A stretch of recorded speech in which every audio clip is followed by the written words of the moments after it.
Hi, my name is Sarah Kanti. First, I would like to thank my co-authors, Dr. Alexandra Peralta and Dr. Di Zeng. Before I jump to the main topic, let me ask you a question. Have you ever wondered how a decision is made within an adult household, for example, between husband and wife, and how the social norms correlate with the decision-making process? We have been exploring social norms and perceptions of women participation in agriculture decisions, the case of West Java, Indonesia, and I'm going to talk about this in my presentation today. So what is the importance of women's participation in decision-making? Studies show that women's participation in decision-making promotes better development outcomes, especially for women and children. Women's participation in decision-making is also one of the indicators used in empowerment and gender equality, which are vital concepts in achieving the Sustainable Development Goals, especially goal number 5, which is to achieve gender equality and empower all women and girls. What about studies on this topic? Existing literature on women's participation in decision-making mostly focus on humans' physical and non-physical assets and assets ownership, such as education, wealth, access to income and information, among others. As for the measurement for women participation, most of the study use binary response, which is a yes or no answer to whether the decision is made solely by the respondent or by the spouse, or jointly by the respondent and the spouse. And also, the studies on this topic are highly concentrated in Sub-Saharan Africa and South Asia. However, there are some critiques related to these studies. For example, Agarwal and Kabir criticized that these studies ignored the context in which the studies took place, specifically ignoring the social norms or the prescribing social roles and power relation between men and women in the society. UNDP claims that social norms affects people's perception of themselves and others. Second, existing literature mostly doesn't explore the rationale behind who makes the decision-making. And the third, the commonly used measurement doesn't give much information on to what extent the joint or mutual decision means.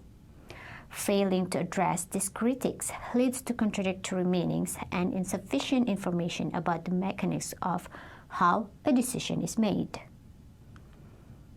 To address the gap in the literature, the objective of our paper are: first, to understand men's and women's perception toward women's participation in agriculture decision-making.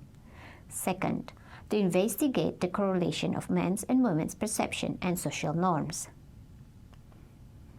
With this study, we contribute to the body of knowledge on intra-household decision-making in two ways. First, we empirically measure individual perceptions of women participation in agriculture decision-making and explore the importance of incorporating social norms as an explanatory variable to understand the perceptions. To the best of our knowledge, this is the first study that explicitly includes social norms variables as the rationale behind the intra-household decision-making in the setting of rural Indonesia, a country that has experienced high rates of growth in agriculture and is experiencing structural transformation and urbanization, which would likely influence the role of men and women in the agriculture sector. Second, we apply a finer scale quantitative responses tool, 0 to 10 Likert scale, that provides us an insight on to what extent mutual decisions really means, and allows us to compare and contrast responses from husband and wife. For this study, we use primary data that was collected by survey in 2019 in the Upper Citarum watershed in West Java, Indonesia. Citarum watershed is an agricultural area and the biggest watershed in West Java, which is experiencing rapid agriculture intensification but facing severe conservation problems. The focus of the study is related to 21 agriculture decisions within 6 domains. The sample was chosen using multi-stage stratified random sampling for 439 couples, or 878 respondents, in which we asked the same questions for the couples, and we interviewed the husband and wife individually to minimize measurement error such as bias in response. How do we measure women's participation? We use respondent perception by asking this question: who makes decision in the following aspect most of the time in the past year for every 21 activities? Then respondents responded to 0 to 10 Likert scale, with 0 represent respondent has no participation in the decision, 10 represent respondent has full participation without the participation of the spouse, and 5 represent respondent and the spouse participate equally in the decision making. Then we constructed Women Participation Index, or WPI, in agriculture decision making to measure men's and women's perception toward women's participation in decision making. We generated the index by following the International Wealth Index from Smith and Standick. Since each decision presumably has a different weight, we generated the weights using principal component analysis and used the loadings from the first component to weight the components of the indices. For easier interpretation, we used the squared PCA loadings to transform the WPI to be between 0 and 10. We constructed 2 indices separately for women and men: WPI women for women's perceptions on their participation, and WPI men for men's perception on women's or the wife's participation. For the social norms variables, we use respondents' perceptions of the rationale behind each decision making, following the household typology by Bernard et al. In 2020. To capture their perceptions, we asked respondents about why do you think this decision is made this way? And we have multiple choices responses to whoever has better knowledge about the activity, and this is how the decision is made in the village or family. To analyze the correlation between the woman's participation and the social norms, we constructed equation for WPI women and WPI men separately, with WPI as the dependent variable and social norms variable, proxied by knowledge and village or family, as the independent variable. And we used total responses for family or village or knowledge for the 21 activities. Thus, the value for each of these variables ranges from 0 to 21. Based on the literature, we also added other independent variables such as sets of individual characteristics differences between husband and wife, household characteristics, enumerated gender, and district location. We regressed the model using ordinary least squared regression, and we also ran the equation simultaneously and also using IV regression for robustness check.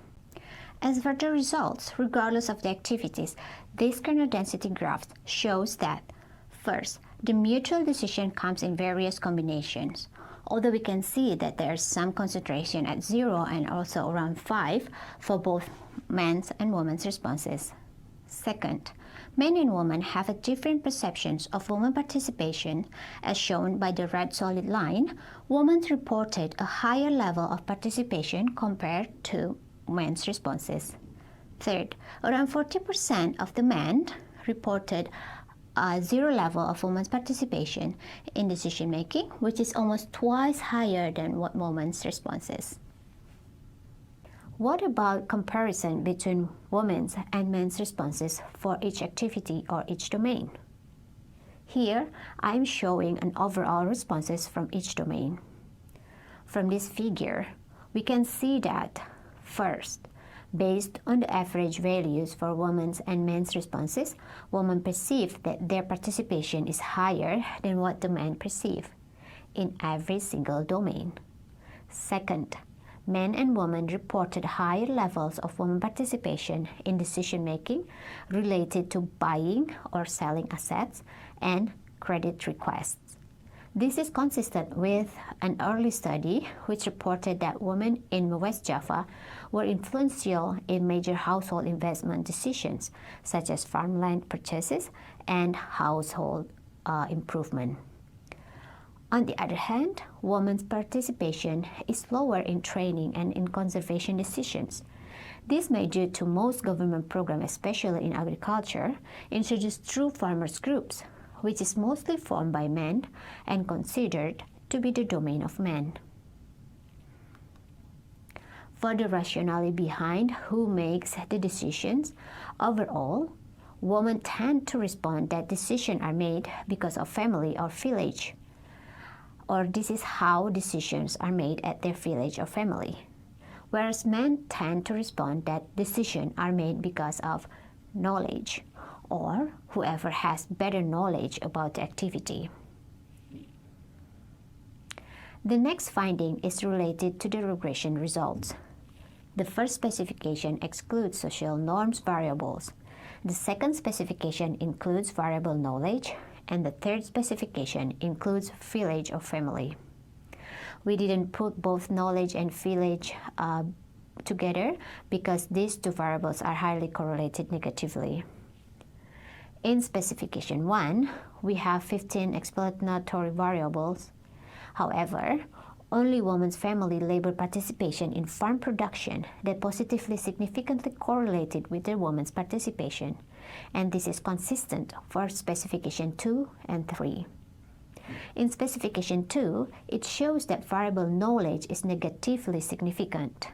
This means that a decision is made based on whoever has better knowledge about the activity is associated with 0.12 point reduction of WPI women.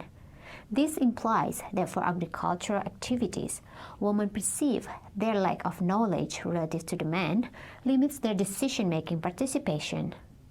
On the other hand, the coefficient for village or family in specification 3 is positive and significantly associated with the WPI woman, indicating for each decision that is made because that is how decisions are made in their village or family, increases the WPI woman by 0.12 points. This implies that women have higher decision-making participation in agriculture activities if it is something that is commonly practiced in the community. These results consistently suggest that women's perceptions of decision-making participation in agriculture are influenced by social norms. It is also observed that once social norms variables are considered in predicting WPI women, there are noticeably increases of R-squared, suggesting the explanatory power of these variables and the need to incorporate them into consideration of intra-household decision-making. How about men's perceptions of women participation? Consistent with the findings from women's perception, the regression results from men's perspectives also show that knowledge is negatively correlated with women's participation, and village or family positively correlated with women's participation. These findings suggest that men also perceive that lack of knowledge in agricultural activities limit women to participate in decision-making, and they also perceive that women can participate more in the domains in which it is compliant with the norms. So based on these findings, I would like to conclude my presentation with the key messages. First, men and women have different perceptions about women's participation in agriculture decision-making, in which men perceive lower women's participation than women perceive themselves. Mutual decision-making comes in a wide spectrum of combinations. However, women's decision-making participation is still less than equal.